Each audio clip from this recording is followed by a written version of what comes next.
દર્શક મિત્રો, મહામંથન મંતવ્ય ન્યૂઝમાં આપનું સ્વાગત છે। આજે આમ આદમી પાર્ટીના નેતા જિગીશા પટેલ પર ગોંડલમાં જે હુમલાનો બનાવ બન્યો છે તેના કારણે આમ આદમી પાર્ટીના સમર્થકોમાં ભારે આક્રોશ ફાટી નીકળ્યો છે। જે વિવિધ મુદ્દાઓ ગોંડલમાં ગંદકીની સમસ્યા હોય, રોડ રસ્તાની દયનીય હાલત હોય, તેને લઈને અલગ અલગ ગામોમાં જિગીશા પટેલ ફરી રહ્યા છે અને તંત્રના કાન આંબળવાનું કામ કરી રહ્યા છે, સત્તાધીશોને ખુલ્લા પાડી રહ્યા છે। ત્યારે વાત કરીએ તો ગોંડલના ઘોઘાવદર રોડ પર આવેલા જે સરગમ પાર્ક છે ત્યાં જિગીશા પટેલને કેટલાક સ્થાનિકોનો ફોન આવ્યો હતો તેમની સમસ્યાને લઈને। ત્યાં તે સમસ્યાઓને વાચા આપવા માટે જિગીશા પટેલ પહોંચ્યા હતા, પરંતુ એવા આક્ષેપ છે કે કેટલીક મહિલાઓ ભાજપ કોર્પોરેટરના ઇશારે ત્યાં પહેલાંથી પહોંચે છે, જિગીશા પટેલની કારને અટકાવે છે, ત્યારબાદ જિગીશા પટેલ સાથે બોલાચાલી કરવા લાગે છે।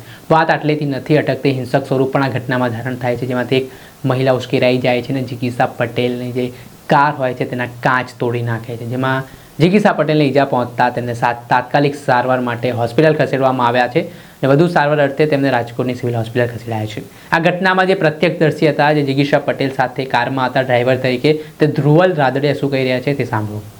ઓકે રોલ, આજે જિગીશા પટેલ પર હુમલો કરવામાં આવ્યો, તમે એને ભેગા હતા, શું આખું ઘટનામાં એવું હતું કે 2 દિવસથી બેનને ત્યાં લોકલ પબ્લિકમાં ત્યાંથી ફોન આવતા હતા સંગમ પાર્કમાંથી કે બેન અહીંયા રોડ રસ્તા અને કચરાનો પ્રશ્ન છે, તો તમે આવો અને આનું નિરાકરણ કંઈક લઈ આવો। એટલે બેન કીધું અમે સત્તામાં તો નથી, અમે ત્યાં આવીને રજૂઆત કરશી તમારી। એટલે બેન ત્યાં ગયા, હું હતો ભેગો, ભાણાભાઈ હતા, દીપકભાઈ વગસિયા હતા, અમે ચારેય ત્યાં ગયા અને ત્યાં જે બૈરાઓ હતો એની એ વાત કરીને બેનો એમ કીધું કે અહીંયા પાણીમાં હાવ કદડો આવે છે, રોડનો પ્રશ્ન કીધો, કચરાનો કીધો। એટલે અમે ત્યાં બધો વિડીયો ઉતારીને પછી કોર્પોરેટરને ફોન કરવામાં આવ્યો ઋષિભાઈને। એટલે ઋષિભાઈને કીધું કે હું બહાર છું, તો બેને એમ કીધું કે તો 4 જણા હોય એમાંથી ગમે એક જે હાજર હોય ને અહીંયા મોકલો। એટલે અમે એની વાટ જોતા હતા ત્યાં, એટલે એને 4 લેડીઝને મોકલ્યા અને 2 જેન્ટ્સને મોકલ્યા। જેન્ટ્સ આગા ઊભા હતા, 4 લેડીઝ ત્યાં આવ્યા હતા।